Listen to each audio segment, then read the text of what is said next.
3-4 நாள் ஆச்சு morning vlog போட்டு. இன்றைக்குமே மார்னிங் vlog எடுக்க முடியல, அதனால் ஈவினிங் vlog இன்றைக்கி போஸ்ட் பண்ணிடலாம் அப்படின்னு சொல்லிட்டு இன்றைக்கி ஈவினிங் வந்து ஆஃபீஸ்லேருந்து வரும்போதே கொஞ்சம் கடைக்கு போயிட்டு காய்கறி மீன் வாங்கி ரொம்ப நாள் ஆன மாதிரி இருந்து இந்த வாரம் ஃபுல்லாக வாங்கலை, போன வாரமும் வாங்கலைன்னு நினைக்கிறேன். அதுவுமே வாங்கிட்டு வந்துடலாம் அப்படின்ற பிளானில் தான் ஈவினிங் வரும்போது அப்படியே டைரெக்டாக இந்த பக்கம் வந்துட்டோம். உடம்பு சரியில்லைன்னு சொல்லியிருந்தேன், அதனால் நிறைய பேர் ஃபேஸ்புக்கில் கூட விசாரிச்சுருந்தாங்க என்னன்னு சொல்லிட்டு. இதுலேயுமே நிறைய பேர் கேட்டிருந்தீங்க. கொஞ்சம் லேடிஸ் இஷ்யூ அப்படின்னு சொல்லலாம். இது ஷேர் பண்ணலாமா என்னான்னு தெரியல. ஆக்சுவலாக பிசிஓடி ப்ராப்ளம் இருக்குதுன்னு நினைக்கிறேன். உங்களுக்கு யாருக்காவது அதுக்கு ரெமெடி தெரிஞ்சதுன்னா கொஞ்சம் ஷேர் பண்ணுங்கள். ஹோம்லேயே ஏதாச்சும் நம்ம பார்த்து அதை ரிவர்ஸ் பண்ணுற மாதிரி. மோஸ்ட்டாக நான் பார்த்த வீடியோஸ்லாம் எக்ஸசைஸ் பண்ணணும் அப்படின்னு போட்டிருக்கு. நானுமே ட்ரை பண்ணுறேன், காலையில் எழுந்து பண்ணணும்னு. ஒரு நாள் பண்ணிட்டேன்னா அந்த ஒரு வாரம் எனக்கு டயர்டாக இருக்க மாதிரி ஃபீல் ஆகுது. ஆக்சுவலாக எனக்கு 3 months ஆகிடுச்சு வந்து. நானும் எனக்கு இர்ரெகுலர்ன்றதுனால இந்த மாதம் வந்துடும், இந்த மாதம் வந்துடும், இன்றைக்கி நாளைக்கு அப்படின்னு எக்ஸ்பெக்ட் பண்ணிகிட்டே இருந்தேன். அப்படியே 3 months ஆகிடுச்சு. அதனால் ரொம்ப ஜாஸ்தி பெயினாக இருக்குது. அதனால தான் வீடியோ போட முடியல. உங்களுக்கு யாருக்காவது ரெமெடி தெரிஞ்சதுன்னா ஷேர் பண்ணுங்கள், நான் கண்டிப்பாக ஃபாலோ பண்ணுறேன். நான் போயிட்டு செக் பண்ணதுக்கு ஹீமோக்ளோபின் கம்மியாக இருக்குதுன்னு சொல்லியிருந்தாங்க. அதுக்குமே சிரப் எடுத்துகிட்டு தான் இருக்கேன். இருந்தாலும் அது பத்தலைன்னு நினைக்கிறேன். நிறைய பேருக்கு இந்த இஷ்யூ இருக்குது. மோஸ்ட் ஆஃப் நான் பார்த்த வரைக்கும் நிறைய பேருக்கு இருக்குது. அப்போல்லாம் இதெல்லாம் ரேர் கேஸாக இருந்தது, இப்போ நிறைய பேருக்கு இருக்குது. அதனால் இதுக்கான ரெமெடியும் நிறைய பேருக்கு தெரிஞ்சிருக்கிறதுக்கான சான்ஸ் இருக்குது. அதனால தான் உங்ககிட்ட கேட்குறேன், தெரிஞ்சிருந்தால் சொல்லுங்கள். அப்புறம் மீன் வாங்கலான்னு சொல்லிட்டு பொழுதோட தான் கிளம்புனோம். பொழுதோடனா 6 மணிக்கு ஆஃபீஸ்லேருந்து வெளியில் வந்து அப்படியே கிளம்பி போயிட்டே இருந்தோம். போகிறதுக்குள்ளேயே இருட்டிடுச்சு, கொஞ்சம் தூரம் இல்லையா, அதனால் போகிறதுக்குள்ளே நல்லா இருட்டிடுச்சு.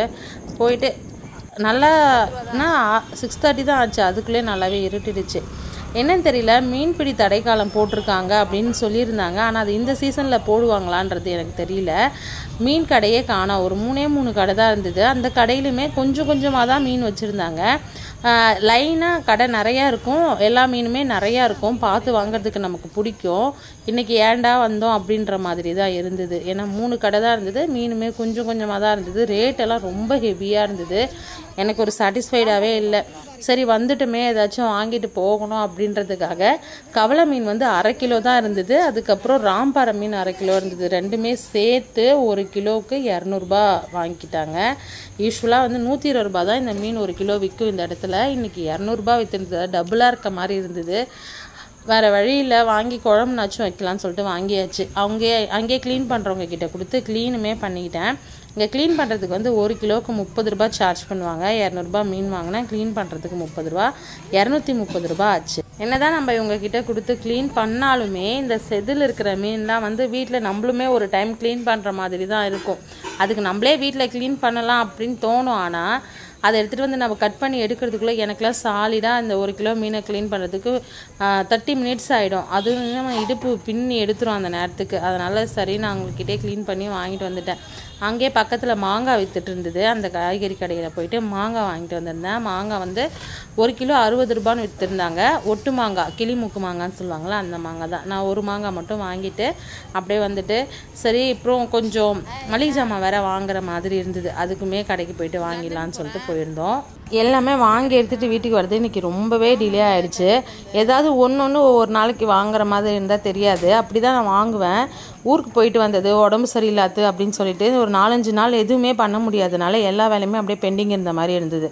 அதனால் கொஞ்சம் மளிகை ஜாமானும் வாங்கி எடுத்துக்கிட்டு காய்கறியுமே கொஞ்சம் இல்லாத மாதிரி இருந்தது. அதனால் அதையும் வாங்கிக்கலான்ட்டு ரோட்டு பக்கம் மறுபடியும் போயிட்டோம். இன்றைக்கி எல்லாமே செம சுத்தலாகிடுச்சு.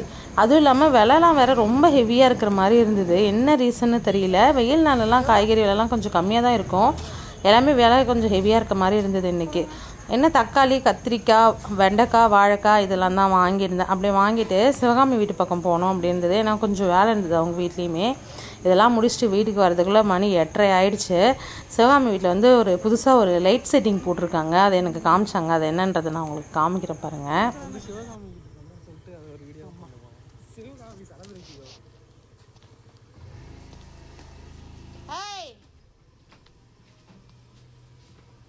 ஹலோ, இருக்கீங்களா?